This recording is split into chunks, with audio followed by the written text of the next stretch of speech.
biased media even report? I mean, if they want to act like scholars and comment on this, why don't they even bring that point up? A woman, she can actually pick her own husband from her own will. She needs to give her consent. I mean, to say a man has control over what she does and her decision making, this is absolutely falsified, because the Islamic teaching actually teaches that a woman has her freedom and her free will to consent. And there's many noble verses and hadith literature to actually support that. Every Saudi woman must have a male guardian, normally a father or husband, who has the power to make critical decisions on her behalf. You know, this is really hilarious, you know, when they turn around and say how a female needs a male guardian. Actually, if you look at Sharia law, you'll see that a woman can actually go out when it is absolutely necessary. And this even means by herself, for necessity. There are hadith narrations where Aisha radiallahu anha would travel with other women on certain pilgrimages. But of course, there are times when necessary that she does need a male guardian. And this isn't something really strange. Islam looks at life in general to protect women, and women are vulnerable. Just the other day, wasn't too long ago, in the news, and I mentioned this early in the video, that a woman was actually killed and raped in Melbourne. She's an Israeli student, Israeli Arab student. He was actually killed, and I'm pretty sure you guys know all about that. Now, if she had a male, I mean, she was traveling by herself late at night and so forth. Now, if she had a male guardian, could that have prevented her from getting killed? Yes, it's a possibility. It's like having a security guard, a 24-hour security guard watching over you. So there's nothing really wrong about that. Now, the West say, oh, look, that's not freedom. That's just, that's just wrong. Well, okay, there's no freedom. It's wrong. But hey, look, a woman just got killed. And I know if you're a critic, you're listening to this and you're feeling bitter and salty about it, but I'm sorry if that's the truth and if that's the facts. Of course, there's a feminist movement out there saying, "Oh, look, we shouldn't be telling a woman what to do and when to go and what transport to use and what time of the day to go and so forth." But it's as if they live in this utopia. I mean, we'd all want to live, in a world of peace and tolerance and justice and peace for all. But we don't live in a utopia. We live amongst criminals. We live amongst sexual predators, and that's what Islam teaches, that you should take your precautions. You may turn and say, "Oh, look, you're another Muslim," trying to blame the victim here, but we're not blaming the victim. We're telling the victim to take their precautions. You don't take your 5-year-old child and put her in a playground and turn your back. You watch over it, yeah? Because why? There are sexual predators out there. Same for women. Women are vulnerable. And so we tell them to, even men, men should take their precautions too, what time they travel. Even as a man, I get afraid to travel at certain times or certain areas. I try and take my own precautions and abstain from those areas, because we're supposed to be responsible adults.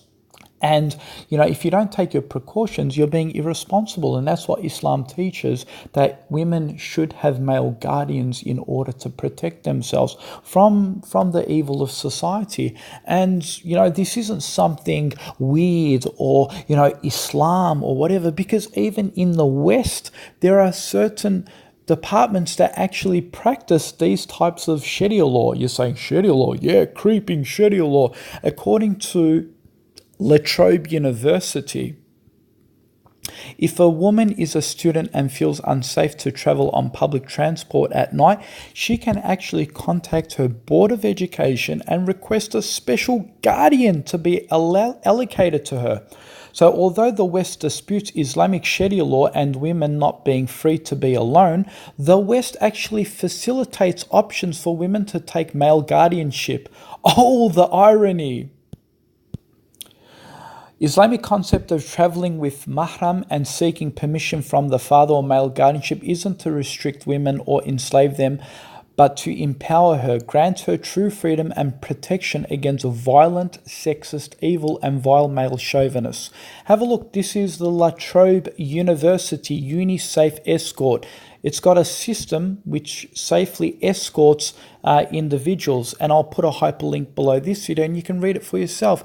Westerners believe in guardianship. Security officers are available to escort students and staff after dark between buildings, campuses, car parks and local transport points. So when you're criticizing Islamic nations and Islamic Saudi Arabia and so forth for having a mahram, a male guardianship, your own Western civilization has certain systems to escort and have guardianships of certain human beings who feel unsafe in certain situations. By the way, folks, this video has gone to about 60 minutes, but just in case you're complaining it's a long video, I'm sorry because, you didn't complain when you watched this 45-minute documentary on Four Corners. I'm sorry, but, if they're going to bring a loaded gun and bring all these points against Islam, then I expect you to be patient so we can unload the bullets. And here you go, folks. They put the ex-Muslim back on. She's, again, not ashamed of herself. She's not shy about revealing her identity. She apparently fears for her life so much that, the Muslims are going to kill her. But now she's going out publicly and trying to shame the Saudi Arabian or the Islamic regime. Have a look.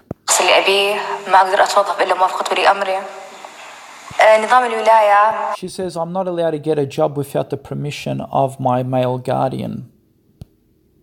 Now, I find this interesting too, because even in the West, if she's living under her mother and father's house, and under their rules, of course it's the father and the mother's decision.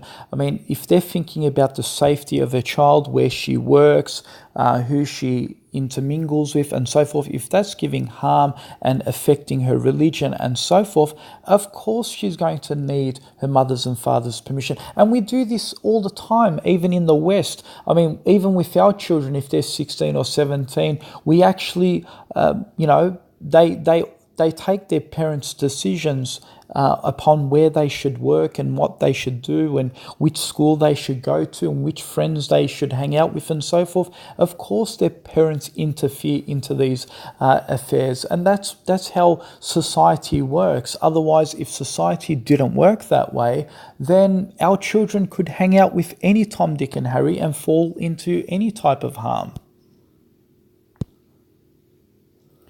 I mean, she just actually lied here. She basically said, traveling is not allowed. Traveling is actually allowed. Again, she could travel with her father, she could travel with her brother, she could travel with a mahram man, someone who's a guardian and so forth. And she can actually travel with women with a guardian as well. So for her to say, oh, look, I can't travel, do you see the Islamophobic narrative, how they promote this propaganda? And this is why we say that these ex-Muslims are a threat to Islam in the sense that they spread lies and people actually believe this. They spread propaganda and they don't teach that Islam does actually give different avenues to actually excuse women to travel, and they can travel in certain situations and so forth. But of course, she won't say that, and this is what they want. They want complete freedom, according to the Western standards, to travel from A to B and so forth.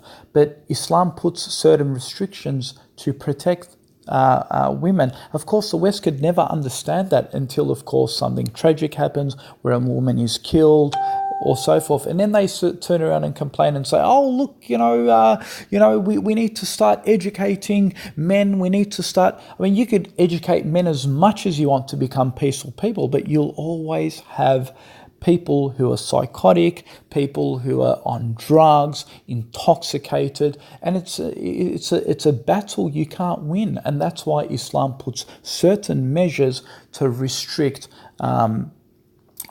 women who can be vulnerable to certain situations. And the West understands that. I've seen parents myself, Western parents, say to their 17-year-old daughters or 18-year-old daughters or 16-year-old daughters, saying, "Look,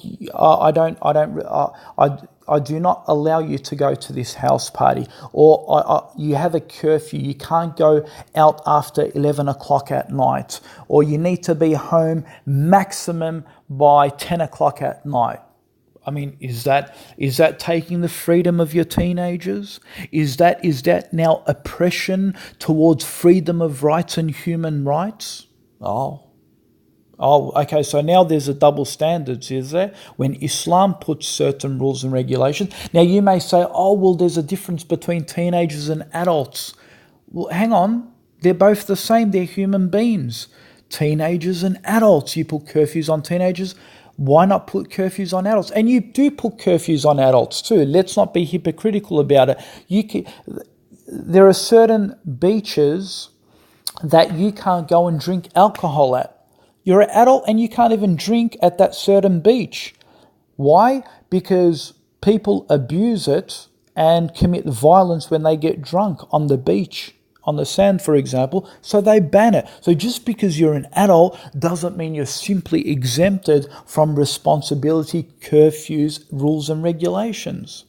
You know, it's very hilarious how the Four Corners program doesn't even get a Muslim intellectual or someone who's an apologist to actually come on this show to refute the arguments that I'm doing. And this is why we say it's such a biased media. I mean, out of all people, they call this woman, Mona, to the show, and she's a full secularist, liberalist, most likely a feminist, who is called to the show, tries to represent herself as a Muslim. She's unreligious at all, doesn't wear a hijab, dyes her hair red. I mean, she's everything that you could think of a feminist to be, a humanist, whatever. And she's actually got, obviously, an agenda against Saudi Arabia and so forth. And so they interview her. Notice the whole show is actually, I mean, if we did this, if the Muslims did this and started bashing the hell out of secularists and liberalists, and we didn't have a single liberalist on that show to defend and refute these claims, you Westerners would say, oh my God, look at all this propaganda. Look how biased the platform is. And this is what they do. And this is what they themselves do. They set up a platform to try and poison and send out all this toxic information out there to persuade the general public. And they play it at such a time. 8:30, is it? Prime time, yeah? Prime time, they play it to poison Islam and Muslim and try and spread propaganda and hate towards Islam. And this is why, folks, we as Muslims, we should not blame when a person is Islamophobic and he wants to try and hurt Muslims, because the media plays the devil's advocate to make the nations go to war with one another. And you know how they are so condescending and manipulative. They say things like, oh, look, Islam wants to fight us. Islam wants to kill us. You know, you have Muslims who want to wage jihad against us and so forth. But behind the scenes, you see that the media infiltrates using ex-Muslims like this in order to raise awareness in the public to show how Islam is a cult, demonic religion, and we need to stop it at its tracks, whether it is to ban mosques, whether it is to take women's hijabs off, and whether it is to suppress Muslims as much as we can and make them feel uncomfortable as much as they can, so we can push them into the corner. This is their whole agenda. This is part of the New World Order and the whole ethics of what they're trying to achieve. So, and Allah says this in the Quran. Allah says in the Quran, He speaks about the disbelievers. He says to them, they say they are peacemakers. Nay, they are the ones who commit mischief and they perceive it not. This is what Allah says, and Allah speaks the truth. In the next 10 minutes or so, what they do is they, of course, bringing up one case doesn't look so good for the Australian propaganda media. So then they bring up another case of Dina. She's a Saudi resident and so forth, and she's trying to escape persecution. And they ask her the reasons why she actually leaves Saudi Arabia. And she actually made the testimony in the whole documentary that she had abusive parents. Can you imagine this? She had abusive parents, and that's why she wanted to leave Saudi Arabia. She wanted to go to the West. I mean, can you imagine, folks? We have that in Australia. We have that here too. You have places that are refuge. When a child or a teenager has a fallout with their parents here, what do? And if the parents are abusive, they're drug addicts, and they're abusing their child, what happens? They actually leave and they go to child protection agencies and they seek asylum in another refuge. Similar with women. When women are discriminated against by their husbands and he's violent in the home and so forth, what happens? She then goes to child protection agencies. She goes down to human services. And what they do is they find her a refuge to be away from home. And so why is this any different from that case where, the refuge may not be another Saudi designated area, but that refuge might come from the West? I mean, do we then turn around and pollute? Why should we then turn around and pollute the whole rest of Saudi society as evil, as backward, just because there's one failed family in this episode? If there's a failed family in the West, in Australia, do we then blame all of Australian society to say, look, they're all a failed society and every child or woman within that family is going through oppression? No. So why then do we look at it differently when we actually criticize? But of course we look at it differently because we suddenly just want to blame Islam or Muslim and the religion of Islam. And it's interesting because if Islam was so oppressive against women and so forth, it puts laws and legislations. If you want to obey it, you obey it. If you don't obey it, then you could leave. And if you leave, then leave in secret. You don't have to blow your trumpet. And if you want to start bashing it unfalsifiedly, then of course there's going to be repercussions, just as treason laws happen. And if you want to spread lies and then misguide other people, of course Allah is going to put punishment and He's going to put laws and regulations to remove that person. Why?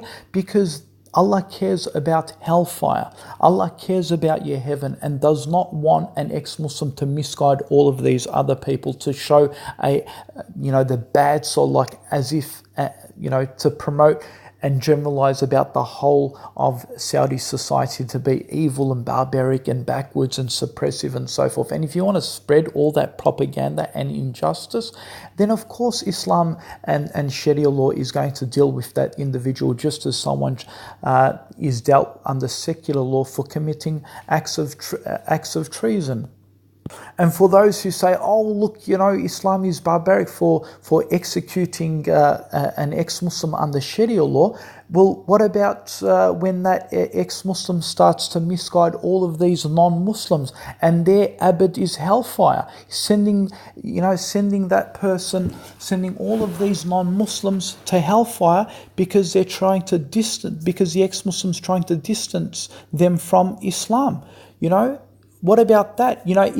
If a terrorist wanted to commit an act of terror, then the American government is going to do its best to try and get rid of that national threat to its security.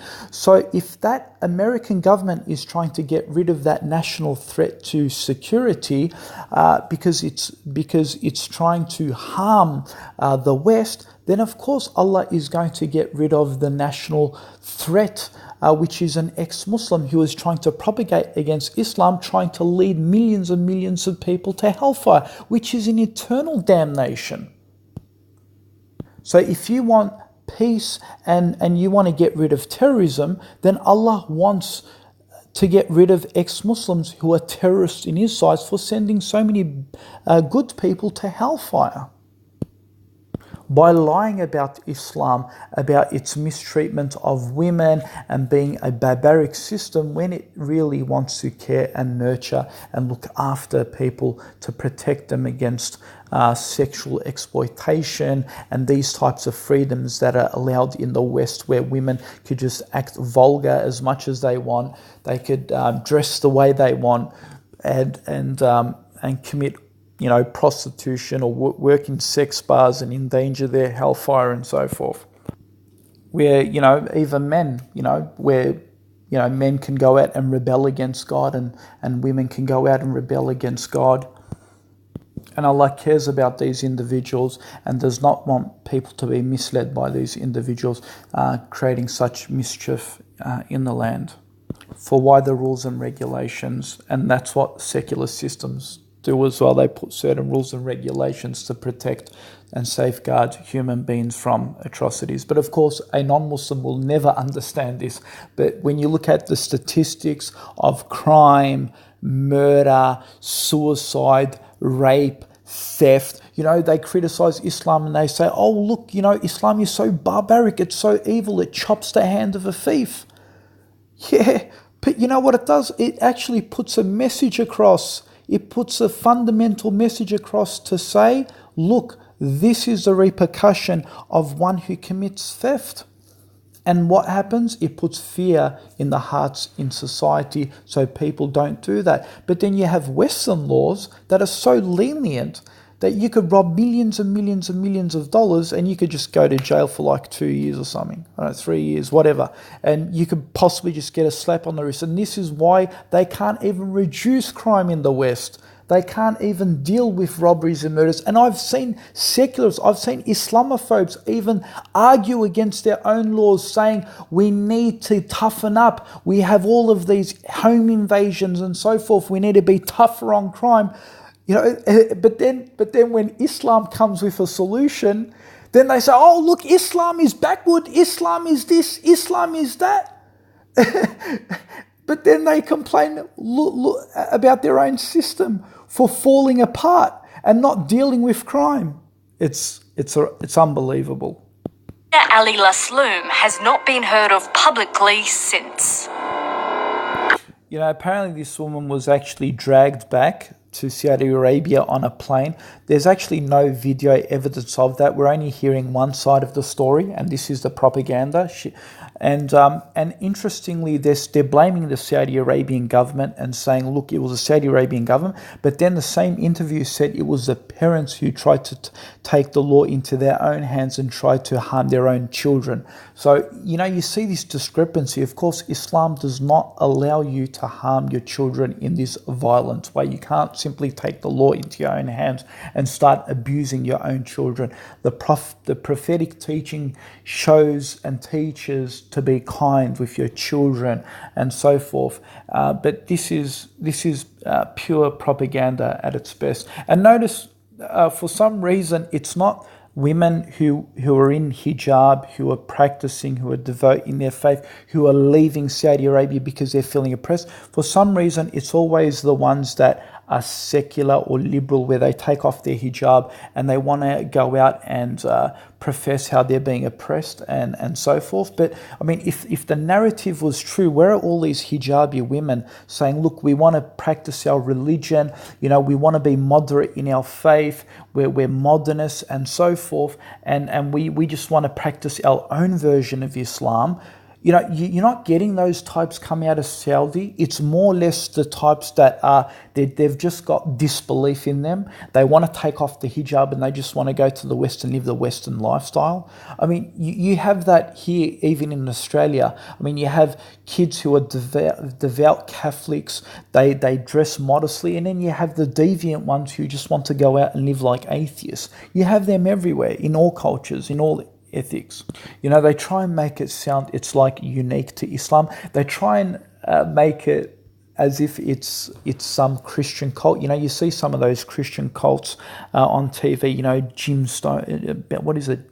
Jim Stones or something. He poisoned his own flock and stuff like that. A secluded, secret cult. They live in this secluded palace where men dominate and women, and they live under these strict conditions. And we need to save these women.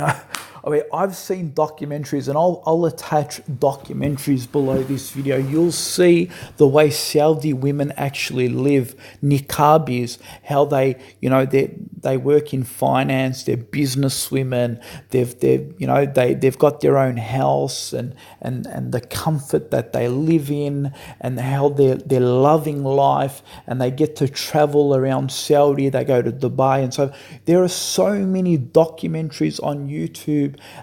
But of course, that isn't highlighted once in this propaganda. And look at the music they play in the background. Look, they're playing, it's like Jaws. Dun, dun, dun, dun. Have a listen. She hasn't seen publicly since. I wish I could say... It's all that hype, it's all that horror. Come on, look, I'm not downplaying it. Yes, it is tragic that this woman may have disappeared. Well, unfortunate, there are parents who are criminals. You have parents in Australia who are criminals. You have parents who are pedophiles in Australia who are actually raping their own daughters in this country. There are bad parents everywhere. But for you to single out this family and say, look, this is how they view women in Saudi Arabia is quite pathetic and disgraceful. Have a look at this about Dina's case. Look what the actual Saudi embassy actually writes to the Western journalists. Have a look. Calling the case a family matter, and saying that Dina Ali had returned with her relatives to the homeland. Did you notice? Even the Saudi government actually said it was a family matter. It had nothing to do with the government. Whatever the parents were doing to this individual, it had nothing to do with the Saudi government. It was a family matter. They see the testimony from the government itself. What we understand, and we've heard from sources inside Saudi Arabia, is that she was taken to a women's shelter in Riyadh and held there for a period of time. And notice, how in Australia we have, we have women's shelters here too, refuges. So, in Saudi Arabia, wink, wink, we have women's shelters there too, refuge. And so Dina was actually taken to a refuge away from her family to get processed there. So that there shows that there are actual human rights in Saudi Arabia, something that the media is not really paying attention to it, because obviously it's not convenient to them. After that, the trail more or less goes cold, and there's not a lot of public information. Well, there's no public information, but that's not... you don't have now the right to make a presumption that she's now dead just because they don't want to give you public information. More or less, you're probably going to twist that information to put another biased narrative through the media again, which I'm pretty sure that's why they're probably trying to conceal whatever is going on in their private affairs, because that's what the West does. You're the last people that information should be taken to, because you're biased, you'll give one side of the narrative, and that's exactly what Western journalism does. There is not a single... you've never interviewed the parents. How come in this whole documentary never once was the father or the mother's testimony of Rafa Muhammad being interviewed? How come we never heard their story? How come we didn't see what they had to say about their daughter. I mean, they basically came to the Saudi embassy. The Thai embassy. Why didn't one of your journalists approach the father or the mother or the brother and interview them? Why? I mean, if they denied that interview, you would have published it and said, we tried to approach them, but they denied. You didn't even take the audacity to actually approach them, which goes to show that your whole standpoint was based on propaganda and biasness.